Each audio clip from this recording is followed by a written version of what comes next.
Nabi Isa itu kalau orangnya ceria sekali. Pernah ditegur sama Nabi Yahya, mali aroka dohikan ka'annaka amin tamin makrillah. Saya melihat kamu kok selalu senyum ceria, seakan-akan tidak ada adabnya Allah. Terus Nabi Isa balas ke Yahya, mali aroka abisan ka'annaka ayistamin rahmatillah. Kamu kok merengut terus, kayak ning donya ora ana rahmat. Jadi kamu milih mana? Senyum terus apa merengut terus? Partainya hanya dua, Nabi Yahya sama Nabi Isa. Jadi khazanah itu banyak. Untuk melawan penyakit itu ketakutan itu bahaya, karena bisa mengganggu imunitas tubuh. Orang harus percaya diri, harus pede, meskipun harus hati-hati tapi harus tetap pede. Dengan demikian imunitas tubuh kita terjaga. Jadi ya sudah seperti itu, semua orang punya cara untuk menjaga diri masing-masing. Kemudian tentang Mbah Ahmad Siddiq, saya tahu banyak karena dulu saya masih ingat, ini sekaligus ijazah pada cucu-cucunya. Kalau sama anaknya tidak berani saya. Sama cucu-cucunya. Saya masih ingat Mbah Ahmad Siddiq itu sangat loyal sama yang namanya negara. Kita tahu beliau adalah termasuk orang yang bintang ketika Muktamar Situbondo, ketika NU pertama kali nerima asas tunggal, yaitu Pancasila. Kayak apa ulama-ulama kita, ya mulai Mbah Ahmad Siddiq, Mbah Ali Maksum, Gus Dur, Mbah As'ad, semuanya lah, termasuk Mbah Mun, semuanya loyal sama negara sehingga NU menerima asas tunggal. Itu saya masih ingat karena Bapak dulu perwakilan dari NU cabang Lasem. Beliau pernah ngundang Mbah Ahmad Siddiq di sini, zaman itu zaman Pak D. Dzufar, ikut ngundang ke sini bapak saya. Itu saya menangi beliau ngisi pengajian di hallnya buyut saya, Mbah Umar bin Arabi. Jadi saya ini zuriatnya Mbah Umar bin Arabi, sama dengan keluarganya Ki Hamid Pasuruan. Itu beliau cerita bahwa kemenangan Islam itu tidak harus kita yang menang kangelan. Kadang Allah bikin orang lain yang kangelan, kita yang ikut menang. Jadi dulu kata beliau, banyak ulama ketika kita diserang Jepang, saya masih ingat, saya karena pas itu ikut ke Lasem, karena saya santri sarang, Mbah Mun ngisi di Lasem, saya ikut di Lasem karena saya masih keluarga. Itu ulama-ulama itu mimpi dibacakan ayat ghulibatir rum fi adnal ardi wa hum mim ba'di ghalabihim sayaghlibun fi bid'i sinin lillahil amru min qablu wa mim ba'du wa yawma idzi yafrahul mu'minun. Itu dulu itu ada pertarungan besar antara kerajaan Romawi dan kerajaan Persia. Kita tahu Romawi itu Nasrani. Saya ulang lagi, Nasrani. Nasrani itu percaya adanya Allah, adanya Tuhan, dan percaya adanya kitab samawi.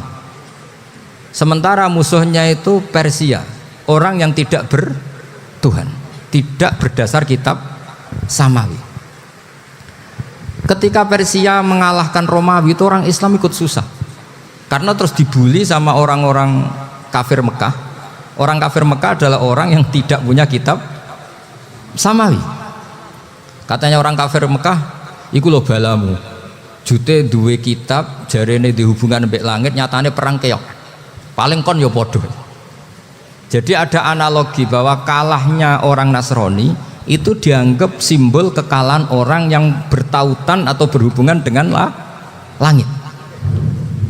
Akhirnya orang Islam susah. Saking susahnya orang Islam sampai Abu Bakar itu tanya, ya Rasulullah, lalu orang Romawi menang itu kapan?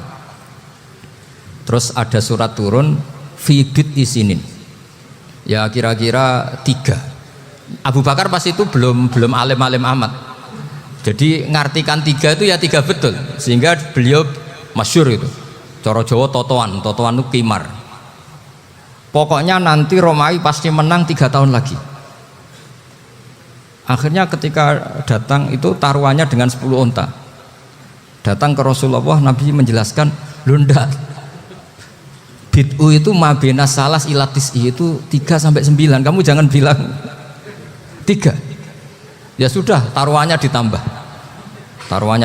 sampai 100 unta, tapi pembuktiannya enggak 3 tahun tapi nunggu 9 tahun. Sampean jangan tanya, berarti dulu pernah taruhan halal. Zaman sebelum ngaji saya sampean sudah sering taruhan, jadi jangan nyalahkan saya. Nanti itu ada ilmunya, namanya nasah mansukh. Dan taruhannya Abu Bakar tidak kayak sampean. Taruhan yang sangat-sangat demi Islam, bukan demi hadun nafsi. Betul. Ketika tahun ke-7 orang Islam itu menang. Gila ya, tahun 9 itu umat Islam menang. Menangnya umat Islam mengalahkan musyrik Mekah itu di Badar. Romawi mengalahkan apa? Persia. Gara-gara Romawi mengalahkan Persia itu cara berpikir orang tuh rubah. Ternyata langit itu ada, kekuatan langit itu ada. Sehingga meskipun akhirnya orang Kristen bilang ada Trinitas, terus mereka keliru dalam mengartikan Isa, tapi ada sekian nabi yang mereka sebut dan mereka hormati. Ada sekian kesamaan. Sehingga dalam Islam, saya ulang lagi, dalam Islam, andai kan disuruh milih orang komunis sama orang Nasrani, Islam tentu sama-sama kerjasama, milih sama yang Nasrani, karena ini ahli kitab, kerjasama loh, bukan milih menjadi Nasrani. Nanti kalian salah paham, senangannya terus bully. Itu semangatnya pasti hasut. Nah, terus lalu relevansinya dengan Indonesia gimana? Wa yauma idzi yafrahul mu'minun, ketika orang Romawi yang punya kitab samawi mengalahkan Persia yang tidak punya kitab samawi, itu orang Islam ikut bunga, ikut gembira. Itu semua kiai banyak yang mimpi seperti itu. Ini cerita Pak Ahmad Siddiq, saya dengarin itu. Ternyata betul, Jepang itu nggak dikalahkan Indonesia. Jepang, Hiroshima dan Nagasaki dibom oleh apa? Sekutu. Akhirnya Jepang pulang. Pas Jepang pulang, Indonesia merdeka. Itu dulu kiai-kiai sudah nakwil bahwa menangnya Indonesia itu tidak harus mengalahkan penjajah. Pokoknya nanti penjajah ada yang mengalahkan.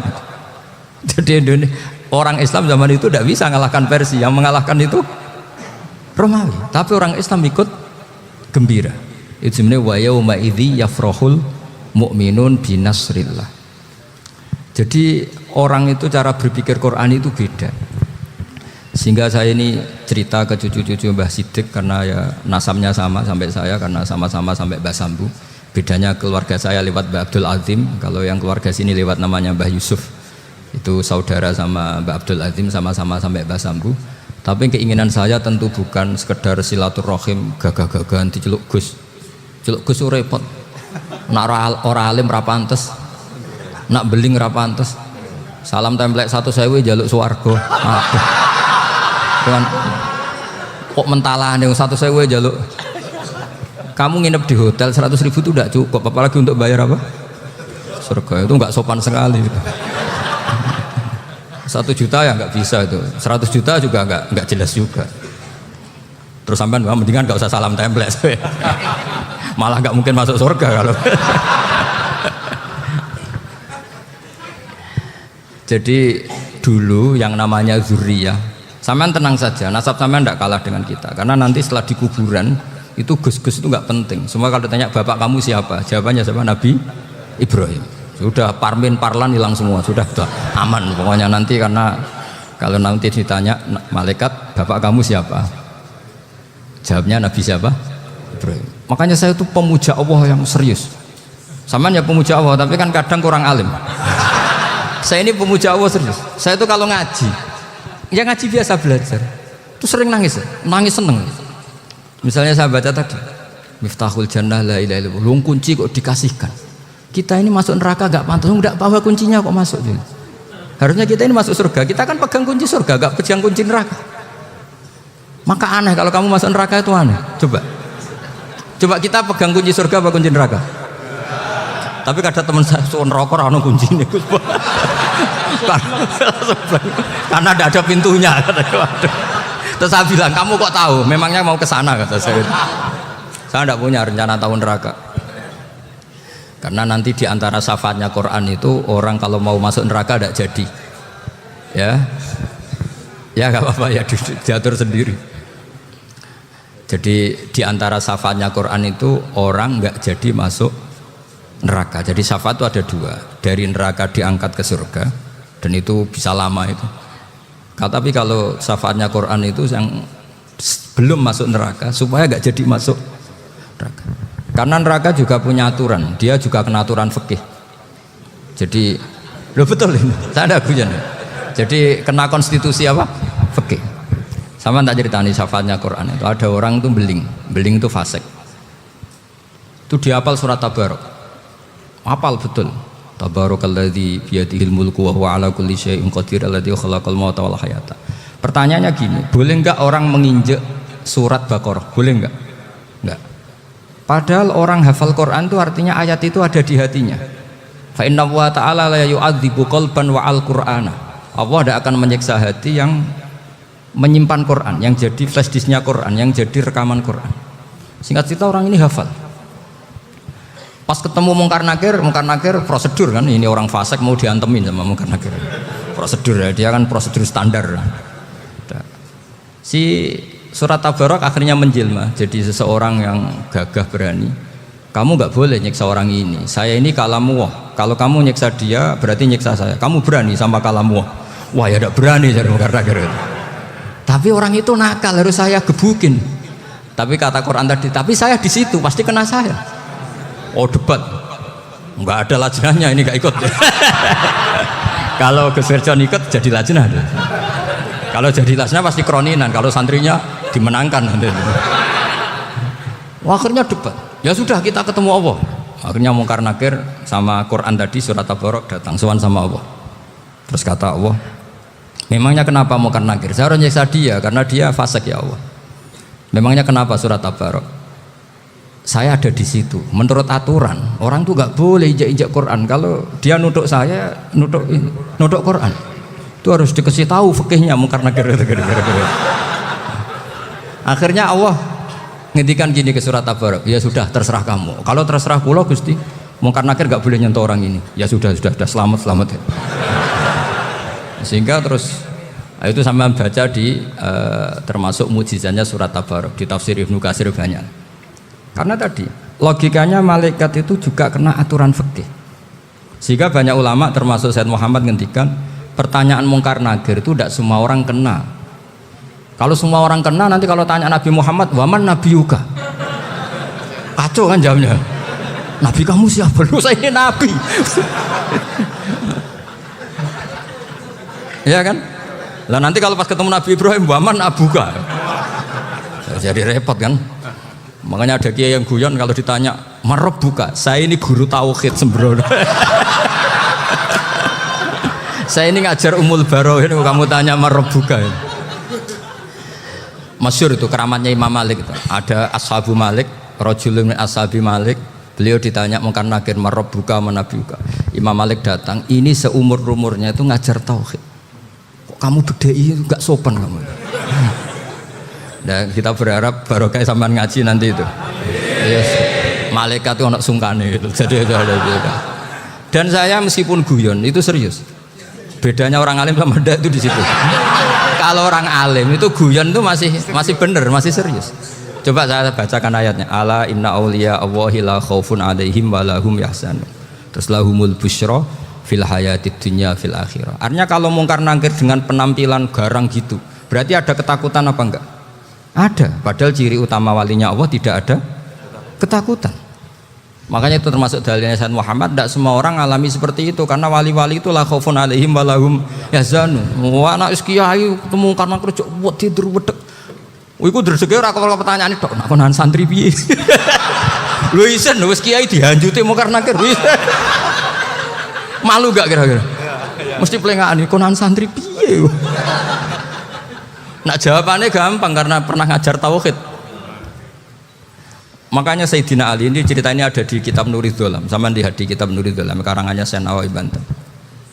Itu Sayyidina Ali itu ya, andekan orang biasa mungkin ya agak-agak hasut, tapi ini wali gak boleh kamu katakan hasut. Dia itu mangkal sama Umar. Orang kok setiap orang pernah dibentak, apa dia berani bentak Mungkar Nakir? Penasaran dia. Bagaimana kerengnya Umar itu berlanjut enggak gitu kira-kira. Akhirnya minta, ya Allah saya minta kasyaf.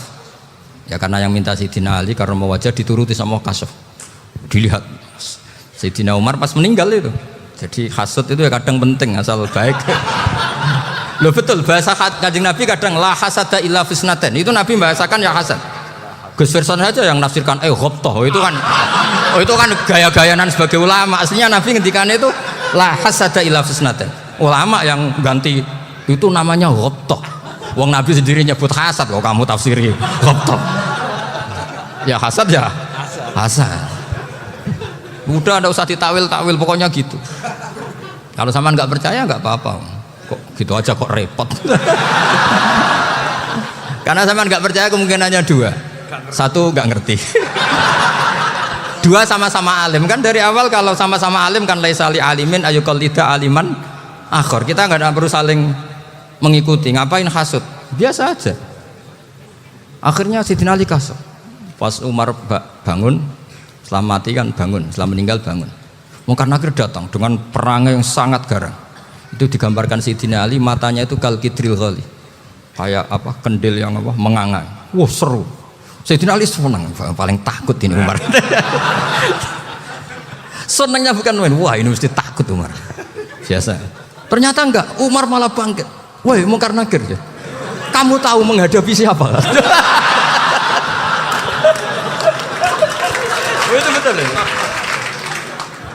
Kamu itu menghadapi temannya ahabbal khalqi ilallah. Yang diandalkan temannya bukan dia. Kamu tahu yang kamu hadapi, saya ini teman kekasihnya Allah. Jadi boleh kamu mengandalkan Mbak Virjon. Tapi nanti risikonya Mungkar Nakir tanya, itu Virjon siapa? Wah itu masalah kan. Makanya syaratnya wali itu harus ma'rufun fis sama. Di langit sudah populer. Makanya dulu ada orang yang saking seninya Abdul Qadir ditanya apa saja jamnya Abdul Qadir Al-Jilani itu aman karena beliau populer. Makanya program kita harus populer dulu di langit. Nah, itu nanti kalau dicatut oleh santri-santri nggak apa-apa. Kalau nggak populer nanti ditanya itu siapa? Masalah ini. Umar itu yang dibanggakan itu, kamu tahu saya siapa? Ya enggak tahu, saya ini temannya kekasihnya Allah. Temannya Muhammad, iya Muhammad Rasul. Wah mikir, waduh, repot. Loh di dunia aja gitu kan, temannya presiden, temannya panglima, apalagi ini temannya Sayyidul Awalin wal Akhirin. Di dunia aja bilang temannya presiden, menteri, orang sudah takut, apalagi ini temannya Sayyidul Awalin. Akhirnya Mungkar Nakir terus konfirmasi sama Allah, gimana ya Allah ini ngadepi. Sebetulnya diandalkan itu temannya, bukan dia. Wah, akhirnya sama Allah dibilang ya bu, ya sama seorang seperti itu bu yang sopan. Terus semenjak itu Mungkar Nakir itu nggak selalu berpenampilan seperti itu, sangat. Jadi semoga itu konsisten sampai nanti. Jadi kamu kalau ingin nggak takut Mungkar Nakir jadi wali dulu. Karena syaratnya tadi hanya wali sing la khaufun alaihim walahum yahzanun lahumul busyra fil hayatid dunya fil akhirah. Jadi orang itu kalau ngaji itu harus khatam. Jangan semuanya kena pertanyaan. Dan kalau semuanya kena pertanyaan nanti repot. Kalau Nabi Muhammad ditanya waman Nabi juga. Nabimu siapa? Lu kan terus jadi aneh. Jadi makanya ngendikane Sayyid Muhammad semua ulama lah, nggak ada am kecuali ditaksis, kecuali sifatnya Allah. Misalnya bikulli syai'in alim ya benar-benar bikulli syai'in. Tapi kalau am semuanya pasti ada taksis, meskipun dalam muhawarah muhadasah biasa. Ya, misalnya contoh gampang, istri kamu baru seneng kamu, mas nak pengen apa-apa aku lapor aku gak apa-apa mas, mesti aku seneng gak sama lapor. Iku di aku pengen wayo. Wah langsung jari apa wae. Mesti apa wae maksudnya kecuali itu gitu. Padahal kalau ngomong ya mas sampean ingin apa saja tak dukung. Terus sampean bilang kepengen ku iku wayo. Kira-kira disetujui apa enggak? Sama seperti kita kalau punya teman akrab, wes nang omahku gak apa-apa, anggap ya omahmu dewe. Terus mlebu-mlebu kamar.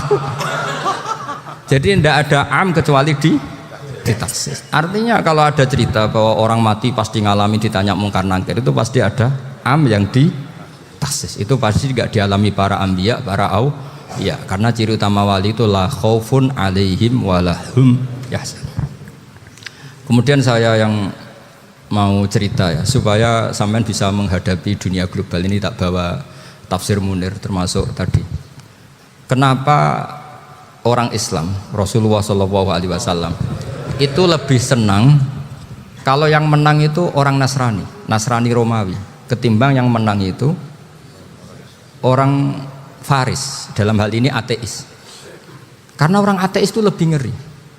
Sebetulnya beberapa penemuan sains, terutama di ilmu medis itu orang Amerika, kayak cloning.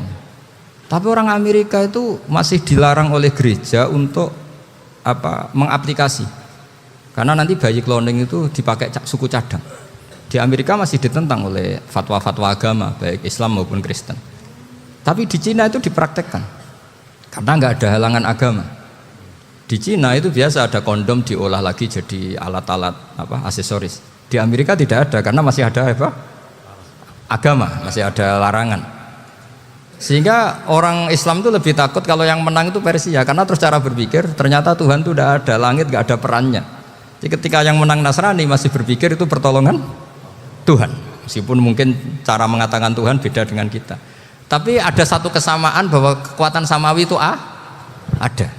Nah, itu disebut hulibatir rum fi adnal ardi wa hum min ba'di ghalabihim sahlibun. Di sini diterangkan oleh Syekh Nawawi supaya kamu tidak salah paham. Sebetulnya kamu katakan misalnya wah itu paham liberalisme, sebenarnya saya tidak tersiksa. Cuma takut yang mengatakan seperti itu cek goblokir atau ngaji gitu. Itu aja masalah saya. Ini saya baca ini karangannya Syekh Nawawi, karena tadi kata Mbak Firjon ngaji itu harus sama orang yang bersanad. Saya ini kalah sama beliau itu berkali-kali. Secara nasab saya harus manggil mbah. Secara silsilah ilmu saya juga kalah lagi.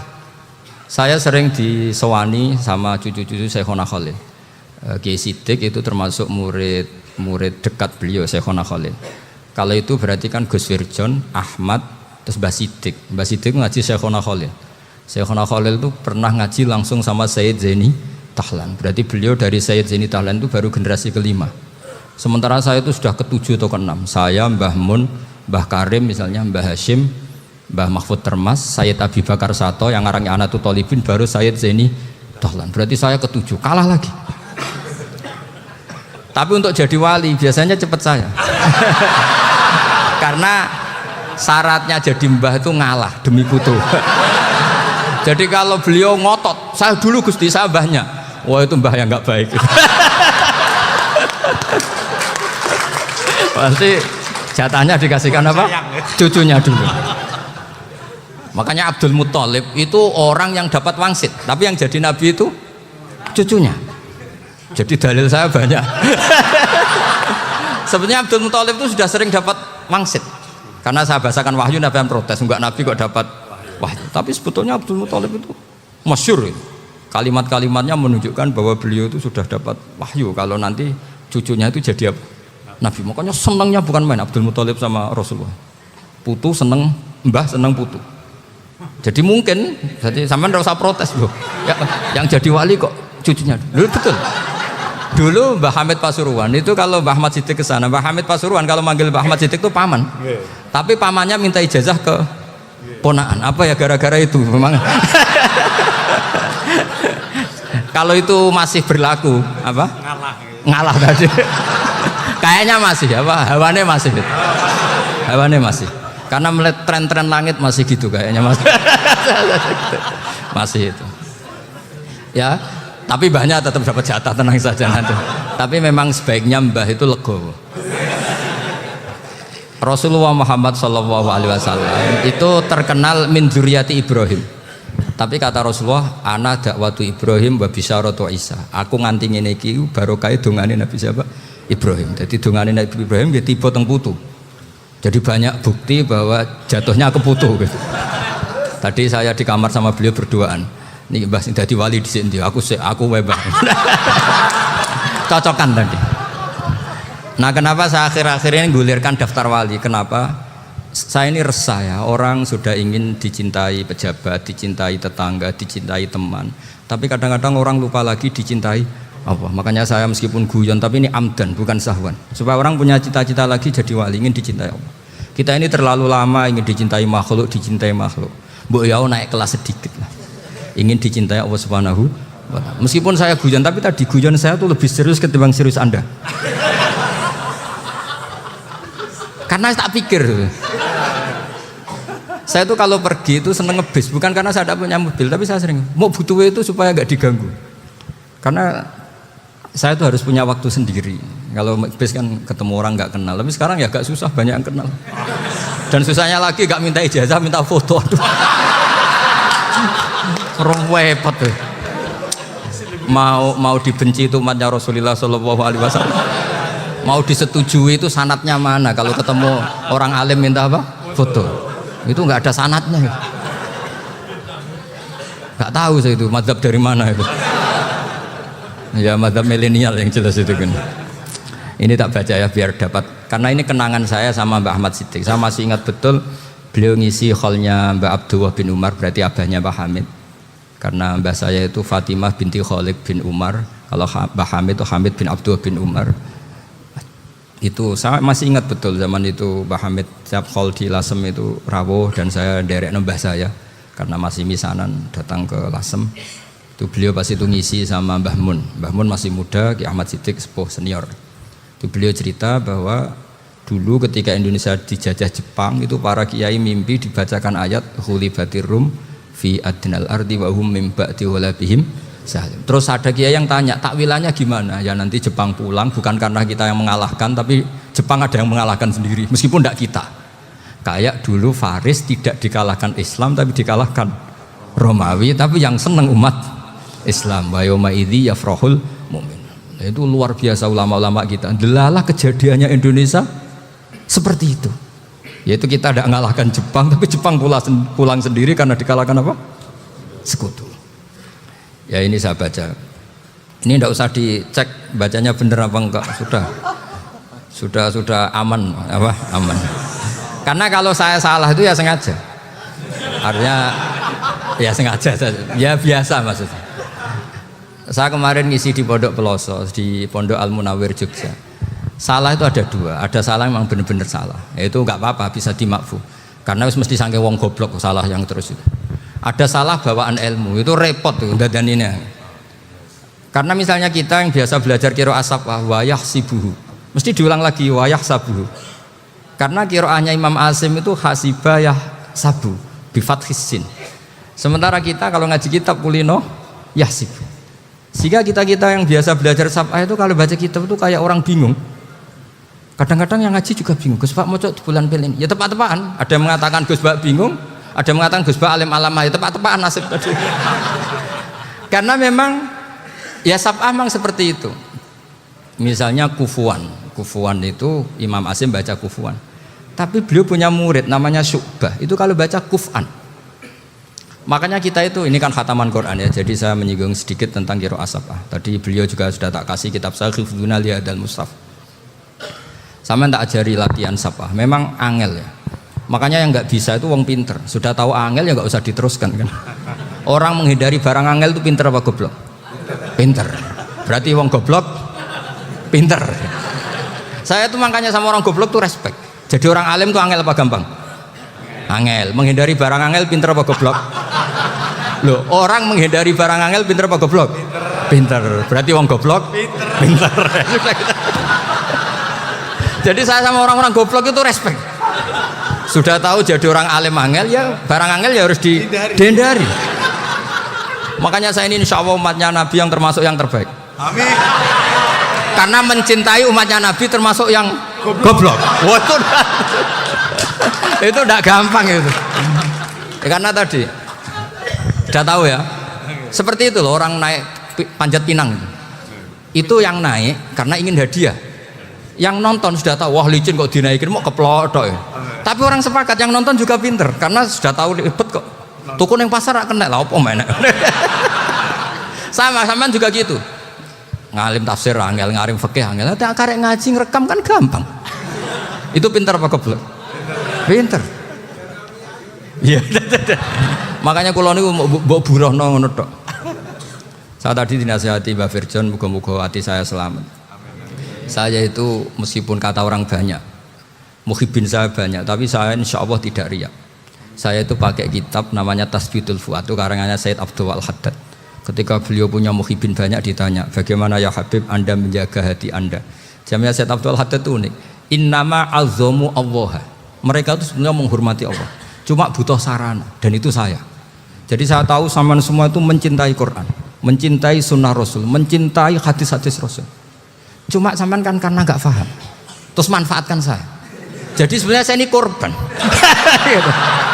Korban saya. Jadi saya mau riak gimana, korban kok mau. Bangganya di mana tuh?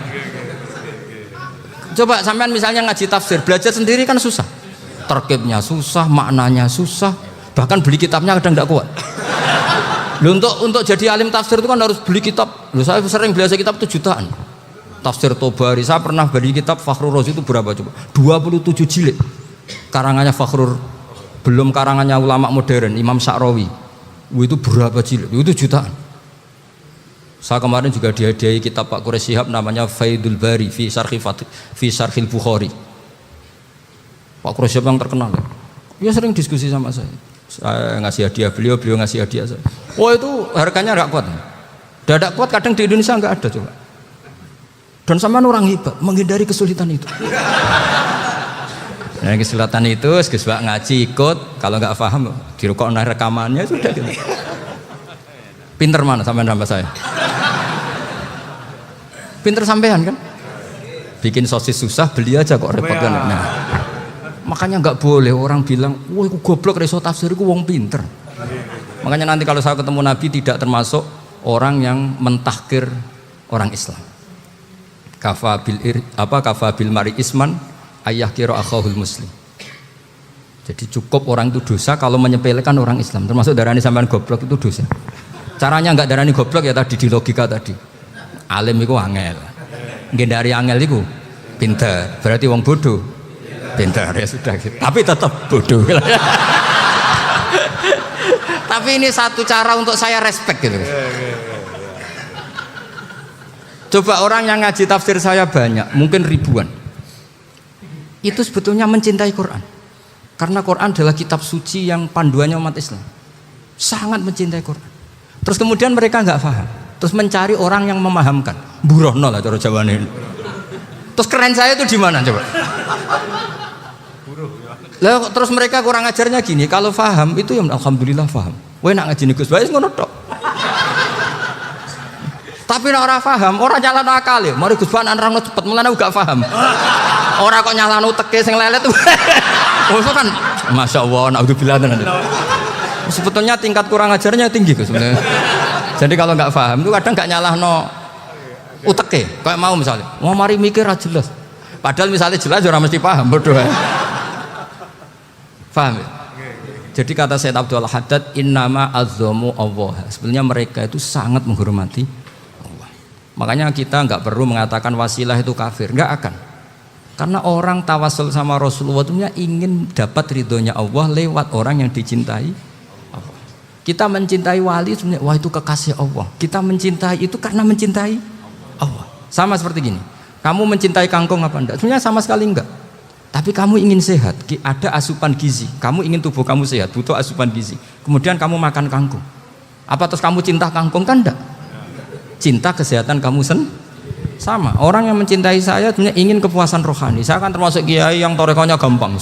Ini swarga, kan akhirnya penggemarnya banyak. Coba kalau kamu ini neraka. Wah, jadi sebetulnya Anda mencintai kepuasan Anda sendiri. Nah, saya ini korban. Makanya untuk masuk surga cepat saya, korban itu cepat. Da'watul mazlum la turaddu kan gitu. Laisa bainahu wa bainallah hijab. Jadi saya kalau dongo langsung seret langit. Karena mazlum. Saya sinau tafsir itu, Pak, sampean bayangkan ada tafsir itu sudah 27 jilid. Sekarang Fakhrur Razi itu bulatnya bukan main. Karena dia ahli filsafat. Bulatnya Masya Allah. Sudah gitu sinau Jalalain kadang dikomen oleh Sawi. Sudah kita percaya Jalalain boleh dibully Sawi. Percaya Sawi dikandani, oh iku Maliki rasa ribet. Sudah gitu sinau Qurtubi, sinau tafsir Tobari itu susahnya. Belinya susah, belajarnya susah. Padahal saya punya keluarga, punya istri, punya anak. Bayangkan kalau istri saya rewel, gak istri sampean. Wah itu, tapi alhamdulillah enggak. Sama sekali enggak. Allah sudah milihkan, wah ini bahaya kalau punya istri rewel. Imam Sibawai itu kitabnya banyak, tapi yang terbukukan hanya kitab Sibawai. Karena beliau kalau sudah belajar lupa istri. Hanya pas beliau di pasar, kitabnya dibakar semua sama istrinya. Karena dianggap saingannya. Ternyata yang dicerai tidak kitabnya, malah istrinya. Itu Imam siapa? Sibawai. Tapi alhamdulillah kitab saya nggak terbakar, aman. Saya teruskan. Jadi untuk menjaga riya dilatih innama azzamu Allah. Sebenarnya mereka itu menghormati Allah. Sehingga wasail-wasail itu sebenarnya nggak pernah jadi subjek pelaku utama, enggak. Tetap Allah. Sebab itu kata Sayyid Muhammad, kamu kok mengatakan wasilah itu kafir itu gimana? Ketika innallaha qad ba'atsa lakum taluta malika. Talut itu ya manusia. PD-nya itu apa? Inna ayata mulkihi ayyatiyakumut tabut fihi sakinatum mir rabbikum wa baqiyatum mimma taraka alu Musa wa alu Haruna tahmiluhul malaika. Jadi beliau PD itu kalau bawa sunduk semacam peti sakti, sing di situ ada baqiyatum mimma taraka alu Musa wa alu Haruna tahmiluhul malaika. Ya kayak semacam jimat. Tapi saya bukan mensyariatkan jimat enggak, karena nanti banyak penjual yang pembohong juga gitu loh. Cuma cerita, kamu tidak usah mengatakan kafir. Dulu Talut PD-nya kalau bawa sunduk semacam peti kesaktian yang di situ ada baqiyatum mimma taraka alu Musa wa alu Haruna tahmiluhul malaika. Sehingga Khalid bin Walid meskipun beliau sahabat dan menyaksikan wajah Rasulullah SAW, itu bawa sya'aratun min sya'aratihi Rasulullah SAW, bawa rambutnya Nabi. Perang kemana-mana itu diletakkan di pecinya. Nanti sama tanya lagi, masa pakai peci Khalid bin Walid ini? Wah panjang, sampai itu repot. Sampai tak warai ngaji usul fikih. Usul fikih itu kalau ngaji itu ada istilah tangkihul manat. Ini mestinya wilayah yang kita bisa berdebat sama Mbah Firjon. Dulu itu musuh saya karena saya makili Anwar, beliau makili Peloso. Tapi tahu-tahu kalah tua terus saya mengundurkan diri. Di fikih itu ada istilah, ada tangkihul manat, ada tahqiqul manat, ada tangkihul manat. Tangkih itu kira-kira gini, lafadz hadis itu dibuang sekian untuk tahu bahwa itu madarul hukmi. Misalnya gini, tak beri contoh paling gampang. Sama harus paham, kalau nggak paham nggak pinter-pinter. Ja'a a'rabiyun ila Rasulillah sallallahu alaihi wasallam. Ya karena ini menghormati Mbah Ahmad Siddiq, beliau orang alim, jadi ngaji ini tetap ada suasana alim. Ya harus ada suasana alim. Nggak perlu jadi orang alim tadi, susah. Sudah ngedari susah itu pintar. Sudah itu aja. Jadi orang alim susah, ngedari barang susah pintar. Berarti orang tidak alim pintar. Nah, meskipun tetap sudah itu pegangi sampai mati nanti. Loh, jadi orang alim itu repot. Itu kata Imam Ghazali, kalau orang alim kalau masuk surga itu sama Allah nggak boleh. Kif, kamu nggak boleh langsung masuk surga. Coba cari umat kamu, syafaati dulu. Nah, saya takut nyari sampean nggak bisa kembali. Saya tidak punya rencana itu. Pokoknya mau masuk. Golek sampean kuaduan. Aduan balik raroh dewe, repot nanti saya. Berat jadi orang alim itu berat. Ya saya teruskan ya. Ada tangkihul manat. Ja'a a'rabiyun ila Rasulillah sallallahu alaihi wasallam. Faqala ahlaktu wa ma ahlakaka qal waqa'tu imraati fi nahari Ramadan. Ya sidang kita, saya ini rusak ya Rasulullah. Kenapa? Karena saya menjima istri saya fi nahari Ramadan. Terus kata Nabi, kamu harus bayar kafarah. Napa Nabi kafarah? Puasa 2 bulan. Wong baru 1 hari aja terjadi gitu kok disuruh puasa 2 bulan. Ya tidak kuat ya Rasulullah. Baru berapa hari saya puasa aja kecelakaan seperti itu. Apalagi kalau sampai 2 bulan. Enggak ya Rasulullah. Ya sudah kalau gitu kamu pertama ngasih makan apa? Itqu raqabah kan, pertama merdekakan budak. Tapi kan sekarang nggak ada budak, makanya terus sekarang langsung puasa. Wah ini nggak bisa semua. Ya sudah ngasih makan orang 60. Kasihkan siapa ya Rasul? Ya orang fakir. Saya ini paling fakir. Di kampung saya ini orang paling fakir. Jadi mulai dulu orang fakir itu hubungan suami istri itu paling lancar mulai dulu. Makanya orang fakir itu anaknya banyak. Karena hiburannya hanya itu. Wong Ramadan aja. Coba mau ke ATM nggak punya uang, mau antri di bank nggak punya, mau apa coba? Itu mulai dulu. Ini sanatnya mutasil. Wah, akhirnya sudah sanksinya kan tadi ya itqu raqabah atau puasa 2 bulan berturut-turut atau ngasih makan 60 orang miskin. Lalu kata ahli usul fikih, kata a'rabi dibuang, nggak menjadi catatan hukum. Orang kota pun kalau melakukan itu juga kena sanksi yang sama. Imro'atau juga dibuang. Andai kan itu dilakukan untuk amatnya juga ketentuannya sama. Nah sekarang perdebatan antara Imam Syafi'i dan Imam Malik begini. Sekarang pertanyaan gini, jima istri itu hukumnya boleh apa haram? Boleh kan? Lalu kalau ada orang tanpa udzur kemudian makan siang-siang, cara Imam Malik hukumnya sama, harus kena sanksi yang sama. Karena sama-sama hadku hurmati Ramadan bi ghairi udzrin syar'iyyin. Sama-sama merusak hukum Ramadan tanpa udzur syar. Lu jima itu tidak zina. Kan hukumnya jais. Nah, sekarang makan hukumnya jais, harusnya juga kena ketentuan yang sama. Cara pikirannya Imam Malik. Nah, alhamdulillah Imam Syafi'i gak setuju. Wah, cara setuju repot. Bahkan orang-orang Syafi'i sudah punya khilaf, kalau gitu minum dulu. Iya, biar gak kena. Iya, biar iftarnya pakai minum. Setelah minum baru jima kan. Iya. Ini sudah menyiapkan khilafnya. ini khas Syafi'i ini, bongso rekayasa hukum. Nanti bisa belajar jauh cara ngakali hukum. Makanya guyonan yang masyhur Gus Dur itu gitu. Ada seorang kiai atau Gus lah, ya punya salah, namanya manusia kan punya salah, entah cangkruk entah apa, pokoknya punya salah. Ada wartawan yang ngiranya semua kiai itu orang suci, sehingga tanya sama Gus Dur, Gus itu ada kiai kok, ya pokoknya salah lah. Tapi jangan bayangkan dosa besar, enggak, kecil-kecil aja. Itu gimana itu? Padahal kiai kan orang suci. Jawabnya Gus Dur lucu. Ya justru yang boleh salah itu para kiai. Kalau kamu nggak boleh. Loh, kok bisa Gus? Karena mereka tahu caranya tobat. Repot. Kalau kamu nggak tahu caranya. Sama pelanggaran hukum itu ya harus pakar-pakar hukum. Ya.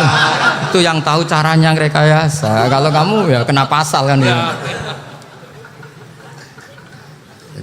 Jadi kamu jangan niru saya ini punya sekian cara untuk kembali. Nah, itu namanya khilah. Makanya kata Sayyid Muhammad, kamu tidak usah anti khilah, karena Abu Hanifah itu membolehkan khilah, kitabul khiyal. Yang penting kamu soleh dulu, setelah soleh nanti Allah maklumi. Soleh dulu, syaratnya soleh dulu. Kalau tidak soleh jangan.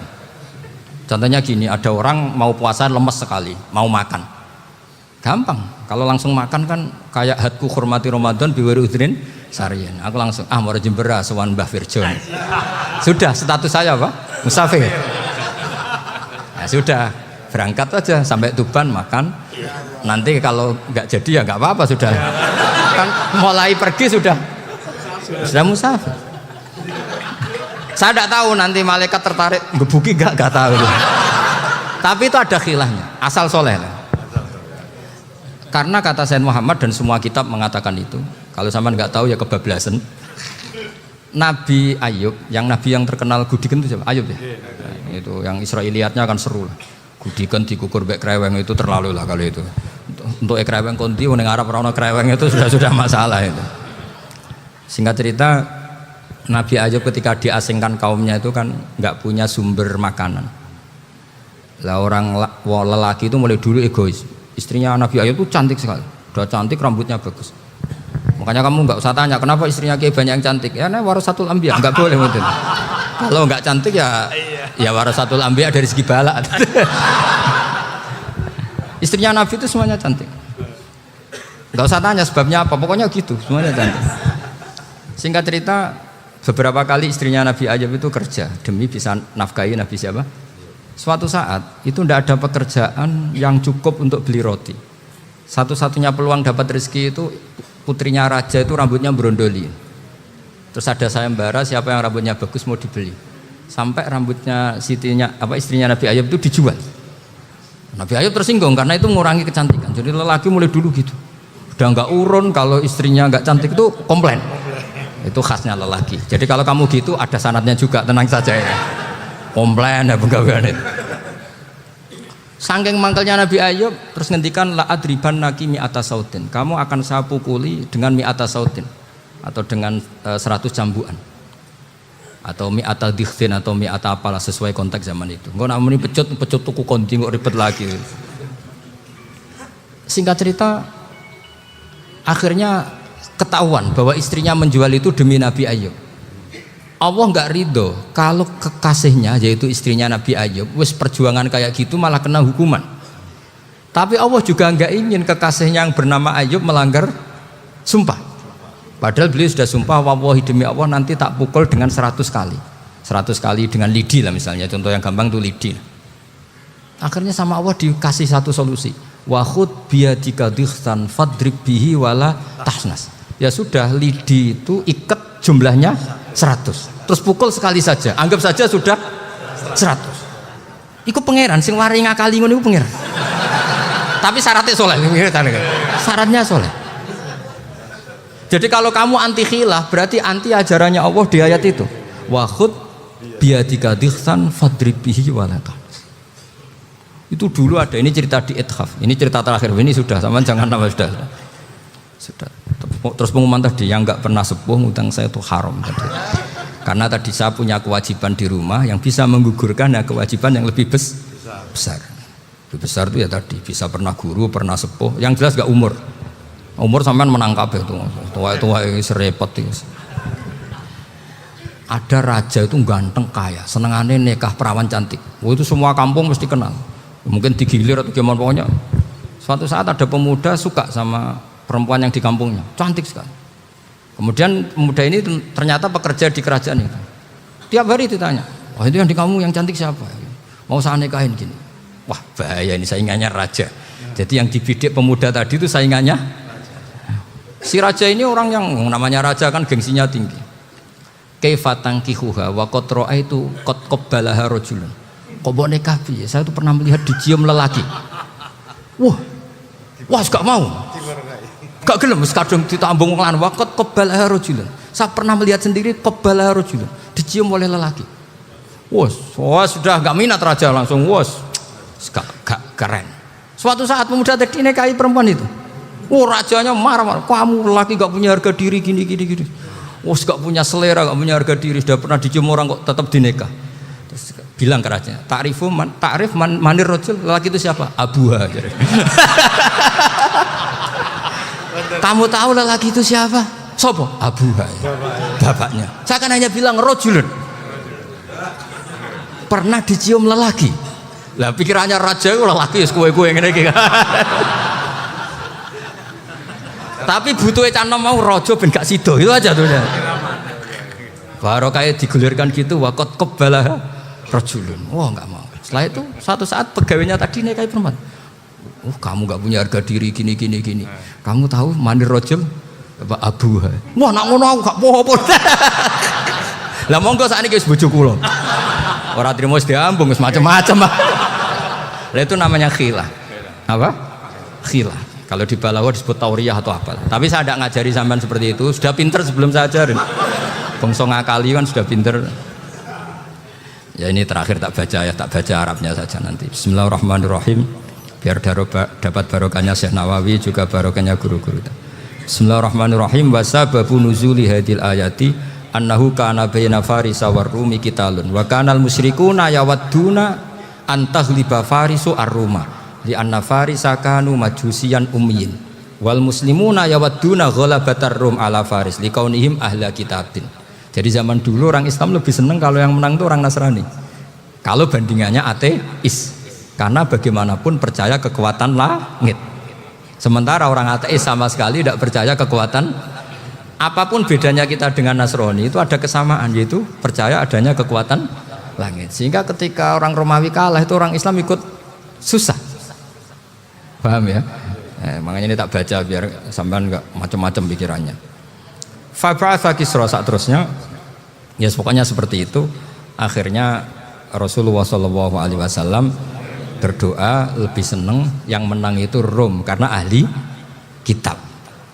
Artinya apa? Kemenangan ahli kitab adalah kemenangan makhluk atau hamba Allah yang mentautkan kekuatan kita di bumi dengan kekuatan langit. Makanya saya berharap selain kita ikhtiar medis, kita harus memperbanyak istighfar. Bagaimanapun semua itu dari Allah Subhanahu wa ta'ala. Kita menghormati negara dengan ikhtiarnya, tapi saya mohon sekali kita juga istighfar, karena semua itu juga ditentukan oleh Allah, oleh langit. Ya, saya kira demikian. Assalamualaikum warahmatullahi wabarakatuh.